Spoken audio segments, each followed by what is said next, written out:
E aí, tudo bem? Beleza. Bom, então hoje sim, vamos falar da equação de campo de Einstein, né? A principal equação da relatividade geral, que, enfim, tem duas formas, né, da gente chegar nela, né? A gente pode fazer por argumentação e por construção de todas as aulas que a gente já teve aí de curvatura, transporte paralelo, tensor de Riemann, tensor de Hit e tudo mais, que é o caso hoje, né? A gente vai discutir, ver a equação e discutir ela um pouco mais a fundo. E na próxima aula a gente vai derivar ela a partir do princípio da minimação, né? Que seria usando a ação de Einstein-Hilbert, usando lá uma lagrangiana, variando a ação igual a gente fez para a geodésica, né? A gente encontrou a equação da geodésica tanto usando o princípio da equivalência, é, e depois a gente fez usando o princípio da minimação, né? Usando lá uma lagrangiana, variando a ação, variando a lagrangiana, a gente chegou também na equação da geodésica, então da mesma forma a gente consegue derivar a equação de Einstein a partir do princípio da minimação. Mas isso é na próxima aula.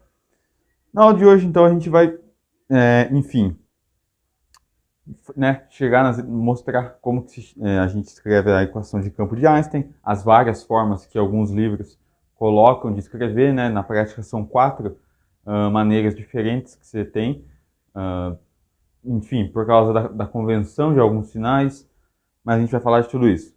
Primeiramente, bom, o Einstein, né, vou até estar deixando aí na tela, ele tentou duas vezes, né, uma vez, na verdade, publicar como que seria essa equação de campo, né, essa, enfim, equação da gravitação, e uma das primeiras, né, que é que está aparecendo aí, é que o R mini, né, que é o nosso tensor de Hit, escrever em termos desse carinha aqui, ele era uma constante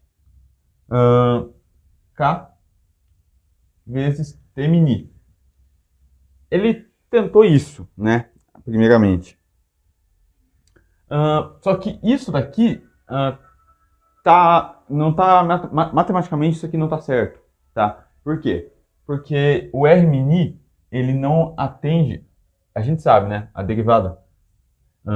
Esse cara aqui atende o princípio de conservação, né? Ou seja, se eu tomo del mi t mini, na prática eu posso tomar com relação a qualquer um dos índices, uma vez que esse cara aqui é simétrico, isso daqui é zero, certo? Mas se eu faço del mi r mini, isso daqui não me dá zero.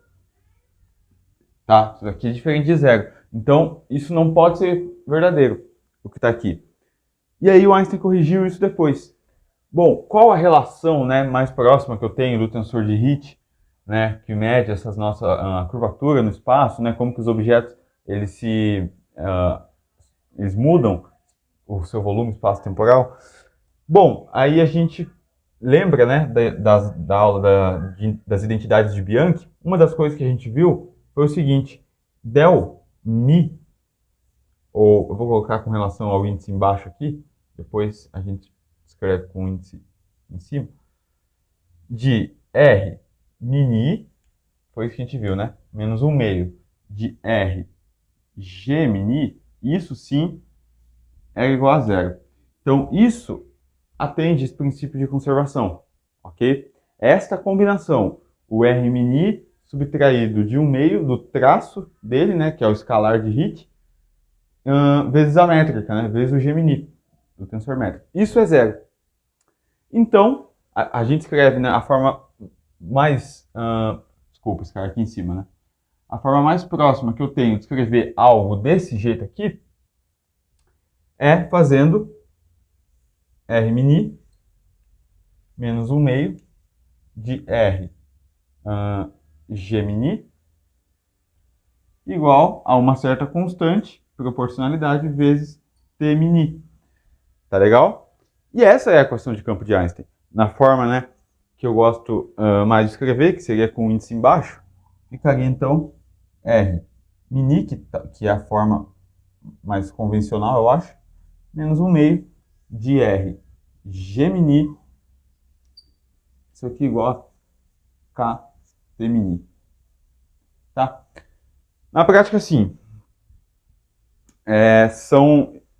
Então, veja, por conta disso daqui, né, atender esse princípio de conservação, e isso daqui também, o tensor de energia momento, a única forma disso daqui ser igual é se eu fizer, né, se tomar esse gradiente dos dois lados e,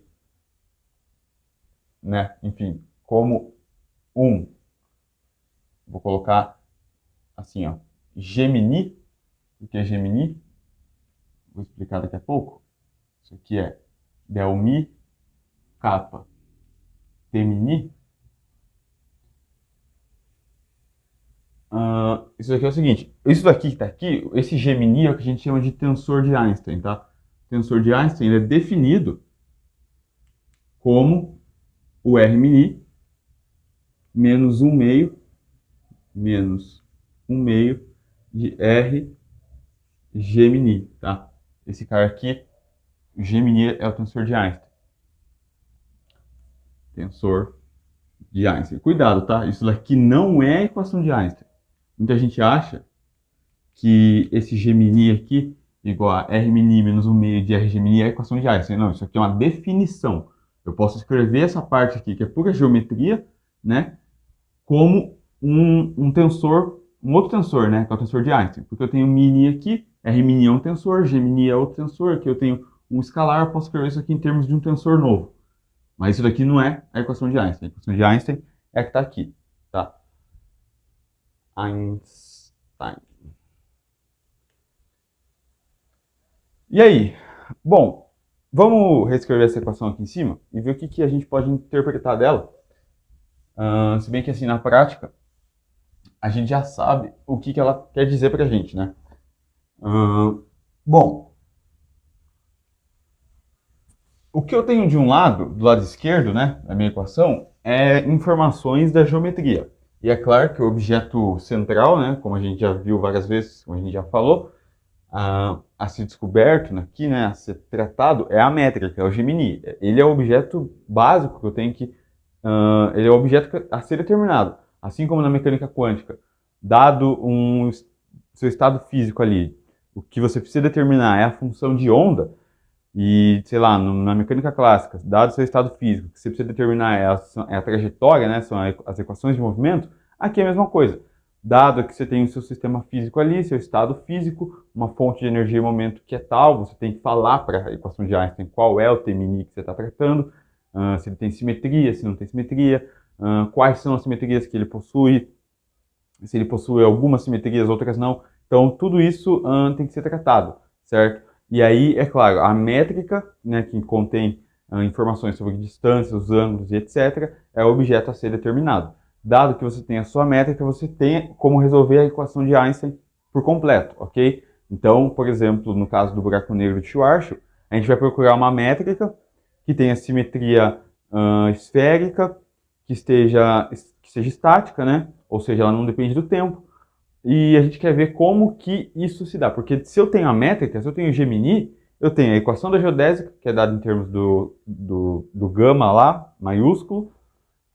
Eu sei como se dá a curvatura, né? O meu tensor de Riemann, porque o tensor de Riemann é dado em termos das derivadas dos símbolos de Christoffel, né? Da conexão de Levi-Civita. E dos produtos dele, e os símbolos de Christoffel contêm a métrica. Então percebe? Tudo depende da métrica.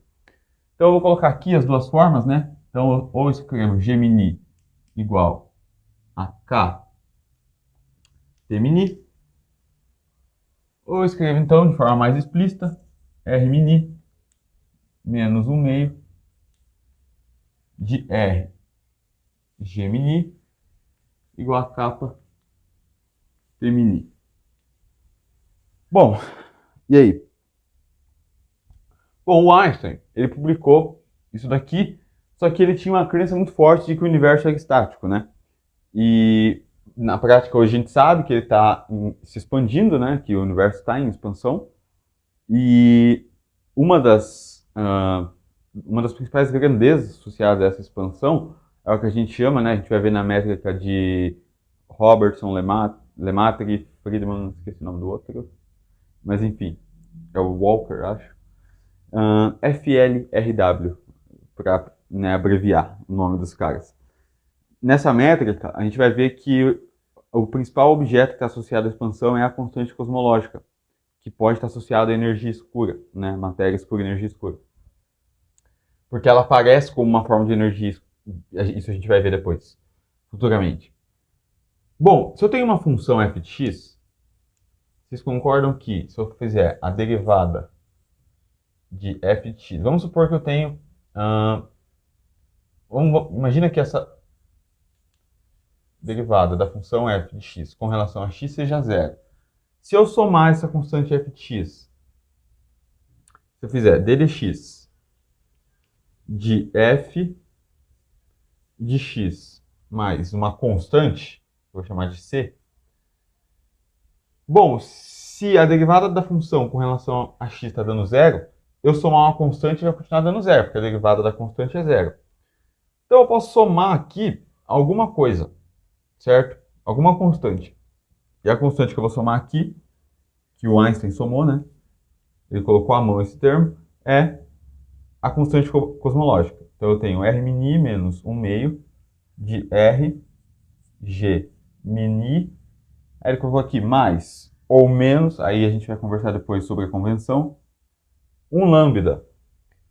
Porém, a gente sabe que, bom, isso daqui, né, só é válida essa relação, que é a equação de campo, porque del mi de R mini menos 1 meio de R G mini é igual a zero.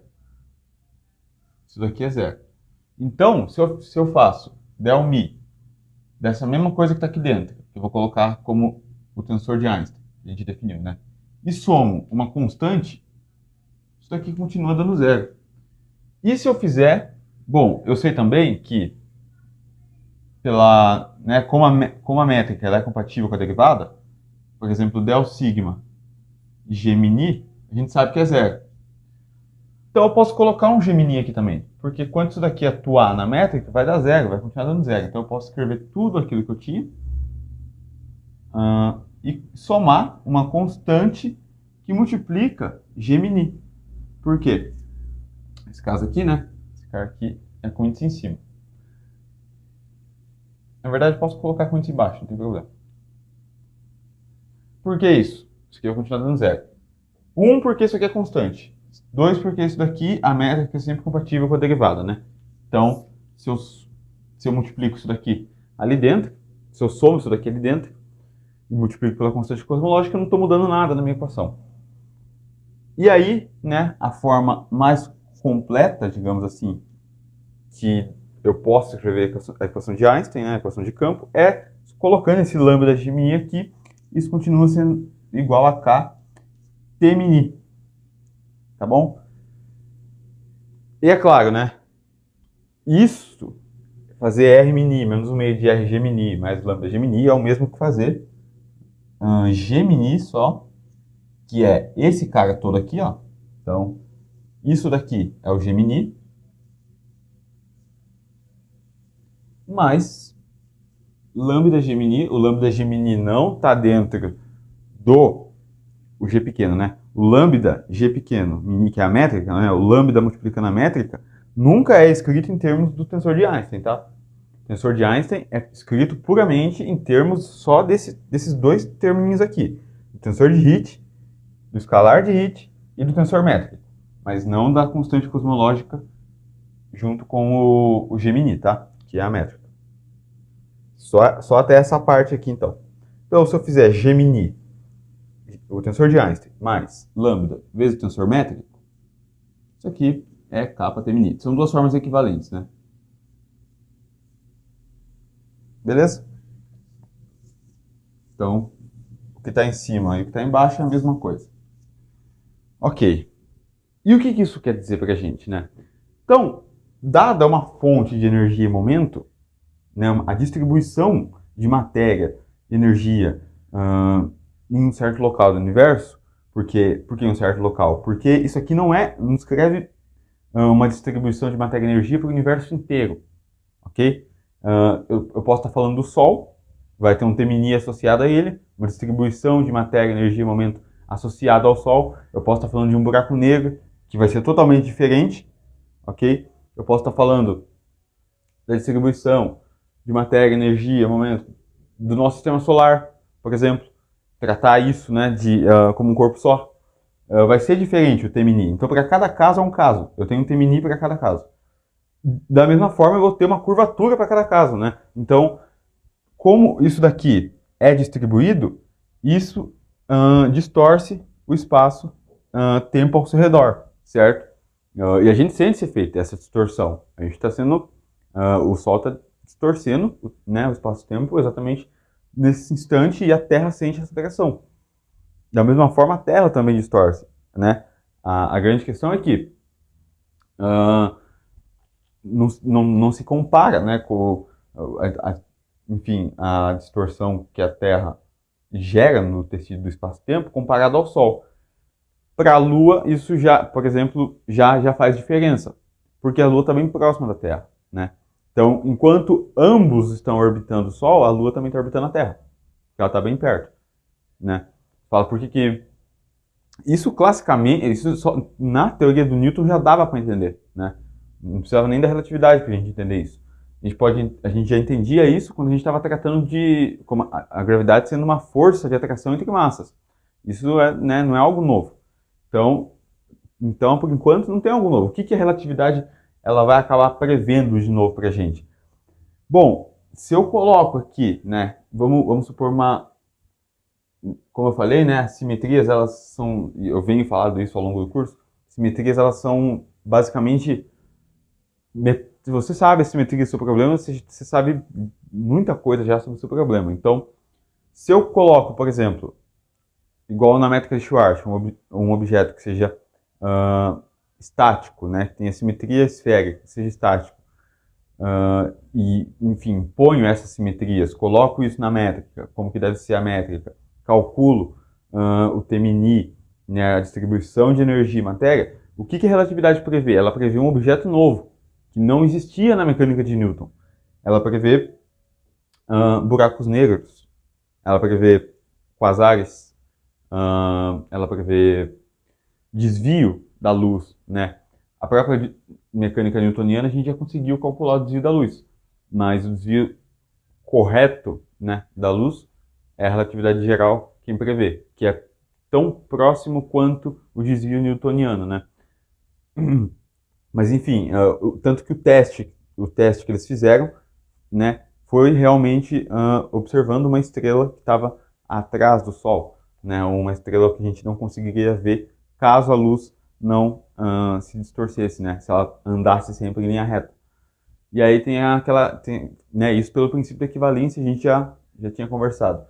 Mas, de uma forma mais formal, para a gente chegar nisso, né, no desvio da luz, a gente tem que calcular qual que é a geodésica dela, né, o caminho geodésico que ela vai seguir, né, como que a gravidade ali vai afetar isso. Isso a gente vai ver na métrica de Schwarzschild. Outra coisa nova que a relatividade prevê, ela acerta uma coisa que a gravitação newtoniana não conseguia explicar, que era a precessão do perélio de Mercúrio, né? O planeta Mercúrio, né, planeta mais próximo do Sol, toda vez que ele completa uma órbita, né, toda vez que ele faz uma órbita completa, o que acontece é isso aí que eu estou colocando na imagem, né? Eu não vou conseguir desenhar aqui, mas ele sofre uma leve precessão, ou seja, ele vai formando esses arcos. E a mecânica newtoniana, ou melhor, a gravitação newtoniana nunca conseguiu explicar isso, né? Então, para um caso macroscópico, como é o caso do universo, a gente tem uma equação que deve explicar nos mínimos detalhes como isso tudo funciona, tudo bem? E é isso que ela diz, né? Ela, de um lado, tá, dada a sua distribuição de matéria e energia, eu estou te falando como que o espaço se curva, como o espaço-tempo vai se curvar, vai se manifestar. E é uma mão, né, enfim, é uma via de mão dupla. Por quê? Porque isso aqui, né, é um vai e volta, tanto porque se eu falo que a distribuição de matéria, energia e momento vai me dizer como que o espaço-tempo se curva, se comporta, eu também posso falar que, dada a curvatura ali, eu posso pegar um corpo de teste e ver como que ele se comporta, né, qual que é o caminho geodésico dele. Qual que é a geodésica que ele vai seguir? Como é essa trajetória? Como é essa geodésica? Né? Ela é tipo tempo? Ela é tipo luz? Eu não sei. Né? Então, assim, da mesma forma que eu posso falar um, então outro, eu posso falar outro, então um, né? Também da mesma coisa. Então, ela é uma equação simples, né? Não. Não. É um inferno de resolver isso daqui e você vê imediatamente por quê? Porque esse cara aqui, o R-mini, ele é exatamente o nosso tensor de Hit que está associado à derivada dos símbolos de Christoffel, né, que é a conexão de Levi-Civita. E dentro da conexão de Levi-Civita a gente tem a métrica. Esse R não é um cara independente, a gente tem o R-mini, ele é um traço do R-mini, né? Então, enfim, você vê que o buraco é bem mais embaixo. Se a gente fosse abrir, né? Então aqui, ó, eu vou ignorar por enquanto esse fator de lambda aqui, que na prática ele foi ignorado, né? Deixa eu só colocar aqui. Se a gente pega e abre toda essa expressão, só o lado esquerdo, né? Deixa eu terminar aqui, em paz. Abre só o lado esquerdo da equação, a gente fica com uma expressão desse tamanho aí, ó. E só o primeiro termo, certo? Só esse primeiro termo aí, que eu estou circulando, se a gente fosse abrir ele, né, já que ele tem um somatório, lembre-se que cada índice grego varia de 0 até 3, só esse primeiro termo, ele ficaria desse tamanho. Eu estou colocando aqui embaixo. O primeiro termo, imagina se eu abrisse tudo, né, tudo em somatório. Cara, você vê, né, quando você bateu o olho e fala, não, a relatividade, ela é a equação, né, de campo, ela é uma equação simples. Pensa às vezes antes de falar isso, que ela não é bem assim, o buraco é bem mais embaixo. Isso aqui é extremamente complicado de resolver. O Schwarzschild fez um, Karl Schwarzschild, né, ele fez um trabalho incrível, porque ele resolveu essa equação em um ano, né, um ano depois, isso aqui foi publicado em 1915, em 1916, eu acho que foi em abril de 1916, não me lembro agora, mas o Schwarzschild resolveu isso bem rápido. O próprio Einstein não esperava uma solução tão depressa. Na verdade, ele não esperava, ele nem esperava que alguém encontrasse uma solução para essa equação. Quem dirá em menos de um ano, né? E o Schwarzschild encontrou, ele acabou morrendo na guerra, né? Na Primeira Guerra, no caso. Mas, enfim, ele foi o cara, foi a primeira solução que a gente teve da equação de Einstein, né? E é a solução mais simples também da gente pegar, né? Bom, enfim, a ideia por trás disso daqui, ela é simples. O que isso, né? Por mais que tenha todos esses objetos matemáticos aqui, toda equação, né, seja física ou matemática, ela tem uma ideia qualitativa por trás, e a ideia qualitativa não é difícil de entender. Matéria, energia, né? Especificamente, um tipo específico de matéria, energia e momento. Curva, o espaço-tempo, e a curvatura do espaço-tempo vai dizer como que os objetos se comportam naquela região do espaço. Ok? Então, é claro, isso é dizer que o espaço-tempo se curva, dada a distribuição de matéria, energia e momento, isso é algo em altas escalas, né? Porque localmente eu posso tratar o meu espaço, por exemplo, como o espaço plano, né? Então eu posso traçar um plano aqui e tratar só desse espaço tangente aqui, ó, né? Tanto que eu posso caminhar aqui pela Terra e nem vou sentir a curvatura, né? Então, a curvatura ela vem quando você está falando da gravidade em largas regiões, ok? Beleza, dado isto, em escalas, né, no caso, em escalas astronômicas, né? Ok, beleza. O que a gente vai fazer aqui? Vamos tentar determinar essa constante capa aí, né? Quem que é ela? Bom, uma forma da gente determinar isso é fazendo o seguinte, é tomando o que a gente chama de trace reversed, né? Ou traço reverso, sei lá. Mas basicamente a ideia é simples. Bom, vamos lá. Fazer o seguinte aqui. Bom, a gente vai ter que combinar, na verdade, né, a equação de Poisson. A equação de Poisson é o seguinte: del2 φ, né, como a gente já viu, igual a 4 π g. Tem um fator de C2 aqui, né, que eu estava considerando como 1, mas vou colocar aqui. Vou colocar o ρ aqui primeiro. C quadrado, né? Beleza. E a gente tem a equação de campo, que é R min menos 1 meio de R G mi ni. Eu vou considerar lambda igual a zero, igual a kappa T min. Estou considerando aqui lambda pequeno o suficiente, tal que eu posso aproximar ele para zero, tá?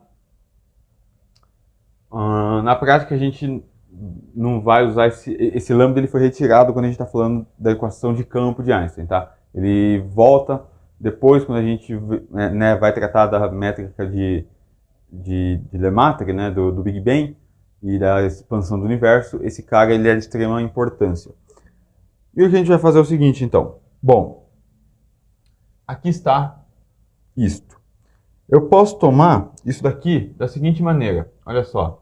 Eu vou aplicar o Gemini em todo mundo, ou seja, Gemini R min menos 1 meio de R Gemini Gemini.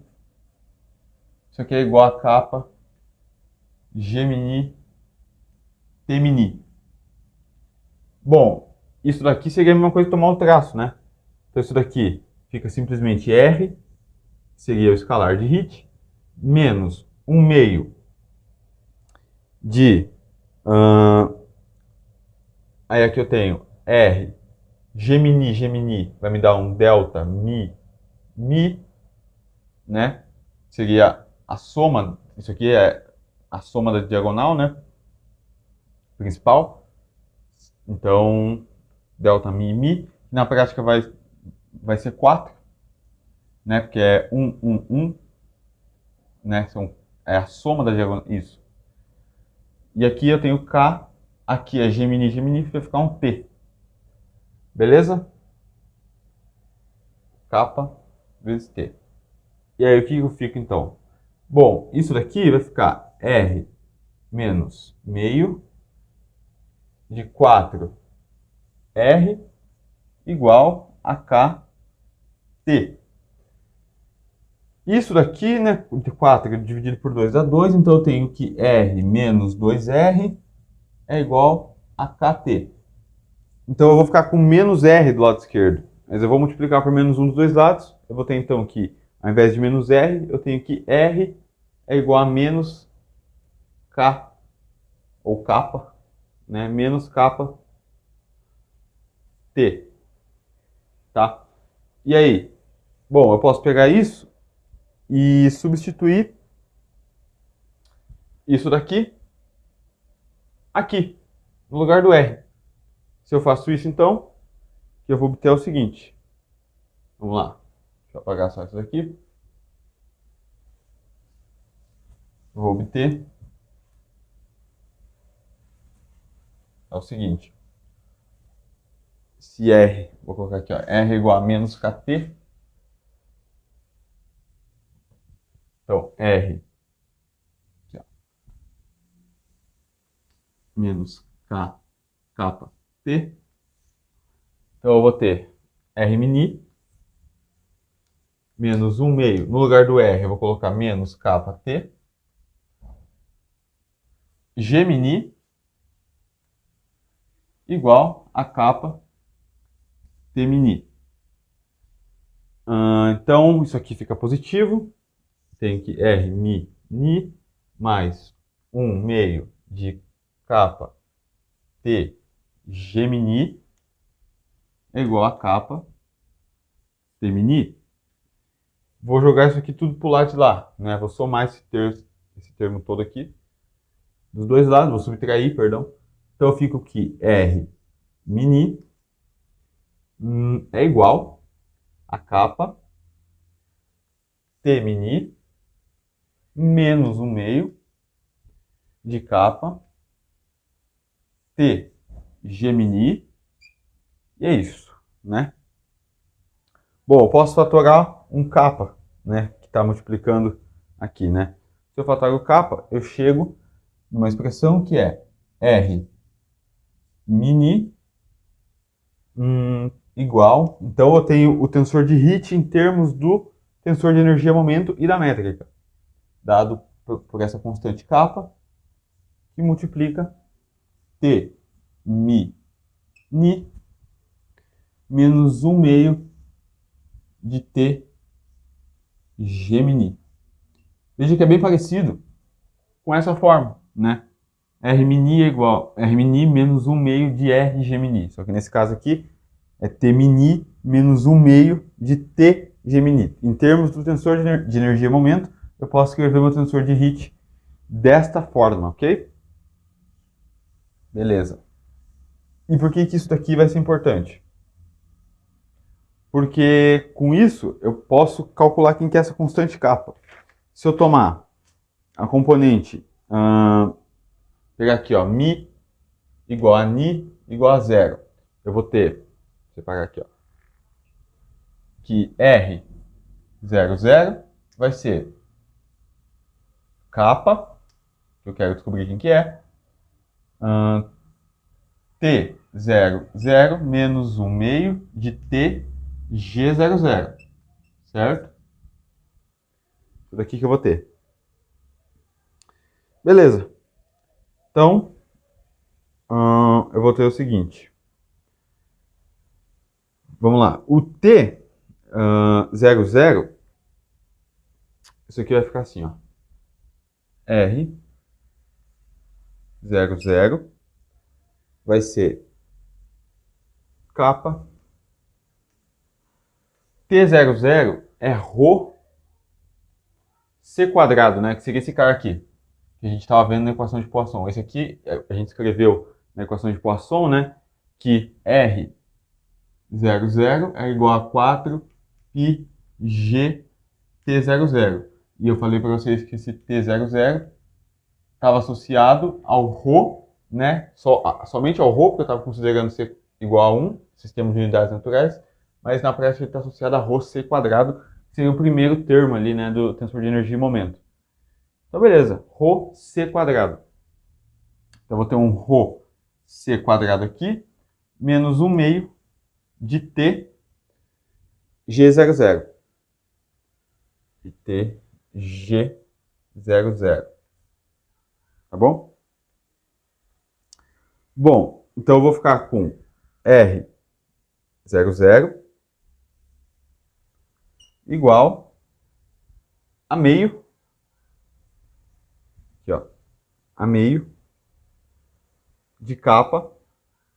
Assim, ó, se eu distribuir esse kappa, eu tenho kappa ρ C quadrado menos 1 meio de T vezes o G00. Então, continuando aqui em cima, eu vou ter o seguinte, R00 igual a 1 meio de kappa ρ C2, né? Seria o T00, kappa T00, ρ C2. Só que o R00, ele é, como a gente já viu, né? R00, a gente viu na equação de Poisson, ele era exatamente isso, né? Ele era del2 de G00, só que como G00 está associado ao φ, está associado ao campo φ, né?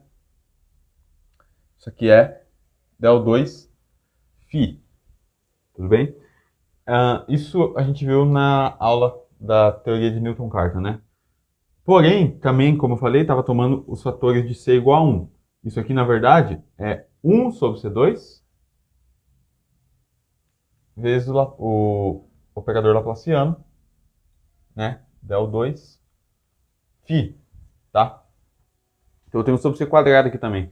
Se eu igualo essas duas coisas, bom, R00 igual a isso, eu vou ter, né? Ou seja, se eu reescrever a equação de Poisson, eu consigo encontrar aqui a minha constante kappa. Por quê? Se R00 é isso, eu fico aqui 1 sobre C2 del 2 φ é igual a 1 meio de kappa rho C quadrado, né? O nosso del 2 φ é 4πg rho C quadrado, né? Então, eu vou substituir isso aqui por essa constante toda aqui. Então, eu vou ter aqui 1 sobre C2 vezes 4 πg. Desculpa, né?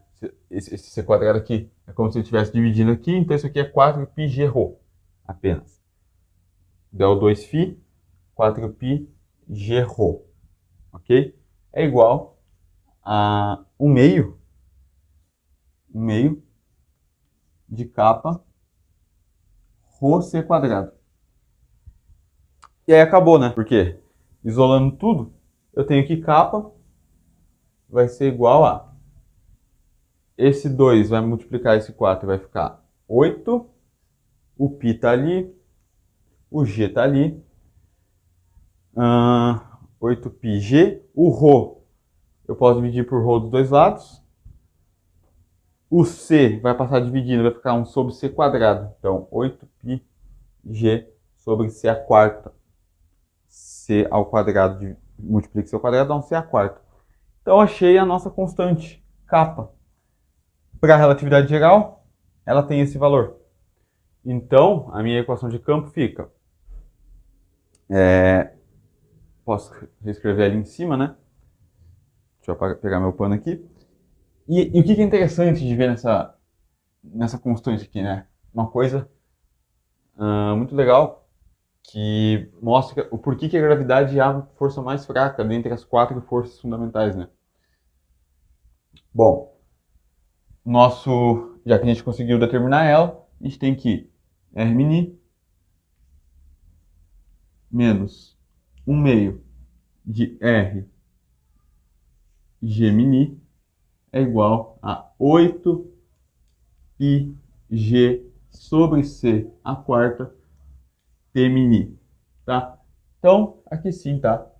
Agora sim, bem completo, com a constante de proporcionalidade ali, a equação de campo.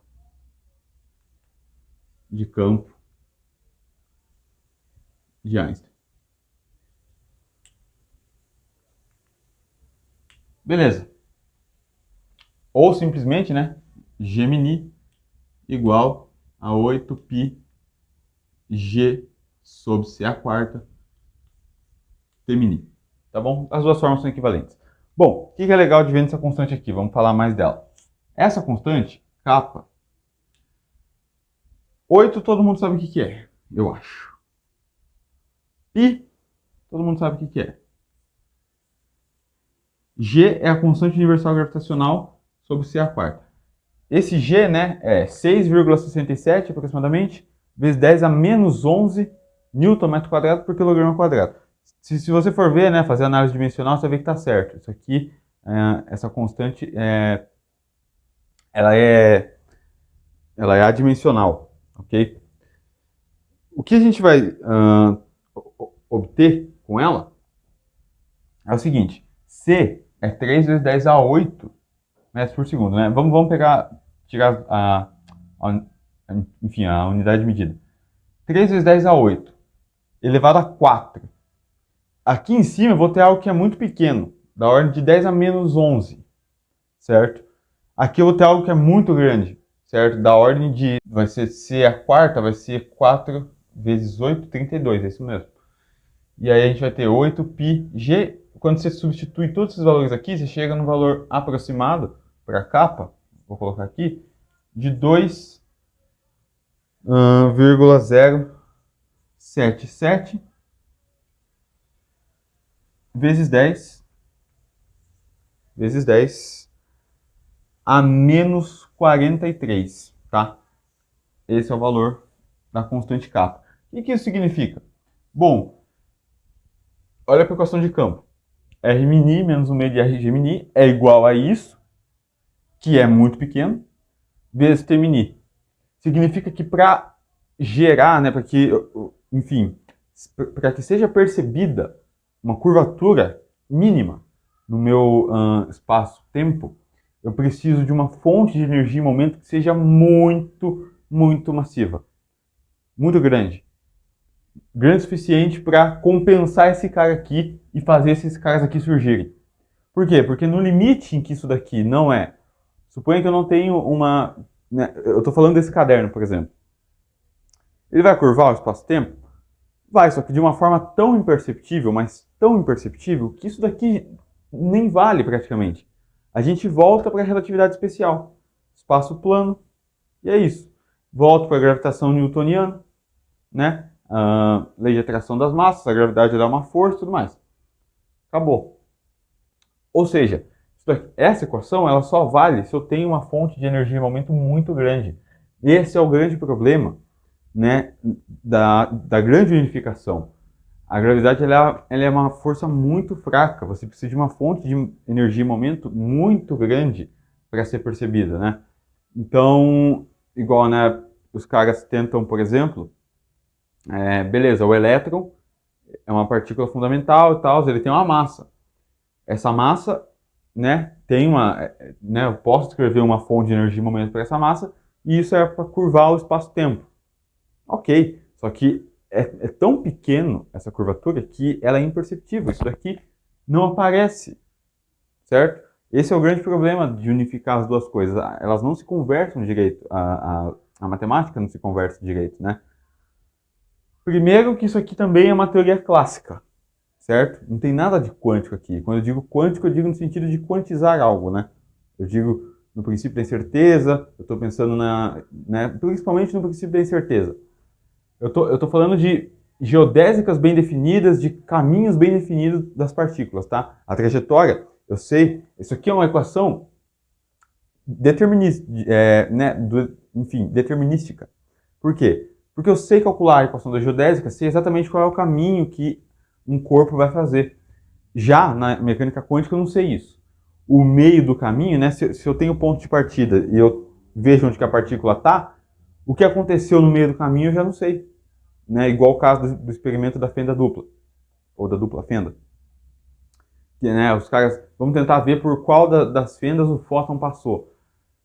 Ele, na verdade, não é que ele passou pelas duas ao mesmo tempo, ou que quando alguém está observando o fóton deixa de existir e vira onda. É que o meio do caminho, a gente não sabe o que aconteceu, não tem jeito. O meio do caminho é probabilístico, não é determinístico, não dá para você determinar com exatidão trajetórias, certo? Por isso, então, quando eu falo que a teoria da relatividade é uma teoria, não é uma teoria quântica, eu tô falando especificamente, né, pensando no princípio da incerteza, tá? E, enfim, quando a gente, né, tanto que em termodinâmica dos buracos negros, a gente vai ter que, se a gente for falar disso um dia, a gente vai ter que estudar mecânica quântica. Não vai ter jeito, porque só faz sentido falar em termodinâmica de buracos negros, né, em buracos negros emitirem radiação, se a gente estudar mecânica quântica, senão isso não faz sentido, porque são efeitos quânticos atuando perto do buraco negro, perto o suficiente, que fazem com que a termodinâmica de buracos negros exista. Sem a mecânica quântica, seria uma área inexistente, né? Então, assim, pra você ver como a coisa é mais embaixo. Então aqui a gente, digamos, foi o primeiro passo, né? Foi o primeiro passo chegar até aqui. Chegar até essa equação aqui, que é extremamente complicada de resolver, e a gente vai resolver ela usando a métrica de Schwarzschild, né? A primeira métrica que a gente vai usar. Ok. E o que tem de mais aqui para eu falar, então? Bom, tem a questão das várias maneiras. Tem a questão das várias maneiras de como eu posso escrever essa equação, né? Porque isso daqui pode aparecer com vários, dependendo do livro que você está usando como referência, né? Com alguns sinais diferentes. Então, deixa eu apagar aqui. No geral, você vai ver essa equação escrita assim, ó. Na prática, né? Como eu falei, a gente já não considera mais, quando a gente está escrevendo a equação de campo de Einstein, a gente já não considera mais aquela constante lambda. mas alguns livros ainda levam em consideração, pelo contexto histórico e tudo mais. Então, vamos falar dela aqui, né? É o seguinte, vamos lá. Convenções, escreve só convenções.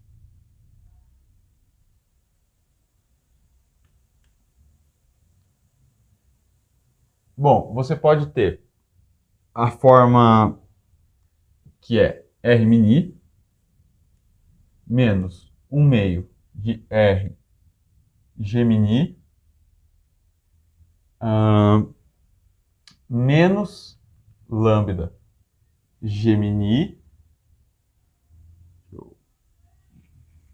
igual a K capa Gemini, tá? Você pode ter essa forma, usando menos aqui e menos aqui. Você pode ter a forma, que foi a forma que eu escrevi ali, R mini menos 1 meio de R G mini mais lambda Gemini igual a K, capa, K, tanto faz, T mini. Você pode ter a forma R mini menos 1 meio de R G mini mais lambda Gemini igual a menos capa T mini, tá? E a última forma seria tudo menos, né? R mini menos 1 meio de R Gemini menos lambda Gemini igual a menos capa T mini. Então, essas são as 4 formas que os livros podem apresentar, né? Essa daqui é a mais comum de ser apresentada. Essa e essa, né? Essas duas últimas aqui não são tão comuns, mas também já vi. Beleza? E, né, se lembrar sempre que eu posso escrever esse meu R mini menos 1 meio, isso aqui não é a equação de Einstein, de R Gemini, como o tensor de Einstein, que é o G grande. Porra, é igual aqui. Tá? E isso não é a equação de Einstein. Isso daqui é só a parte da geometria, né? Eu posso falar de geometria sem falar da distribuição de matéria e energia pelo universo, tá? A geometria é uma coisa que existe pela própria estrutura do espaço-tempo, né? Independente se tem matéria ali ou não, né? Eu posso falar de geometria com ou sem matéria atuando ali ou não, tá bom? A geometria é uma coisa, é uma estrutura intrínseca do espaço-tempo. Lembre-se disso, né? Tanto que a gravidade só é uma manifestação, a gravidade só é uma curvatura no espaço-tempo, né? Ela só se manifesta dessa forma por causa da estrutura do espaço-tempo ser do jeito que é, certo? Né? Essa curvatura, né, que ela é intrínseca, né, ela não está imersa em nenhum espaço maior, né, que é igual ao caso que a gente já conversou de curvatura extrínseca e curvatura intrínseca, né? A curvatura extrínseca é uma curvatura que eu meço, mas essa curvatura está imersa em um espaço maior que é o nosso espaço-tempo. O espaço-tempo não está imerso em nada. Ele é o espaço maior e acabou, não tem nenhum espaço maior fora dele. E aí, para medir curvaturas, né, a gente já tem vários truquezinhos. Tem a derivada de Lie, tem o transporte paralelo, tem o transporte de Lie, enfim. Então, acho que no mais era isso, né? Conseguimos determinar essa constante capa. Bom, na próxima aula a gente já pode tratar da métrica de Schwarzschild, né? E como eu falei, essa coisinha aqui, né, entre aspas, que é todo aquele caminhão que eu coloquei no começo, ela prevê a existência, então, de buracos negros, né, de quasares, ela conserta, ela explica o porquê a órbita de Mercúrio é do jeito que é, e por que ela sofre essa variação a cada ciclo, né, e, enfim, tudo isso a gente vai ver, tudo isso com a métrica de Schwarzschild. A métrica de Schwarzschild explica tudo isso, tá? O desvio da luz, a gente vai ver também, é muito legal, muito bonito. E, bom, a aula de hoje, então, foi isso.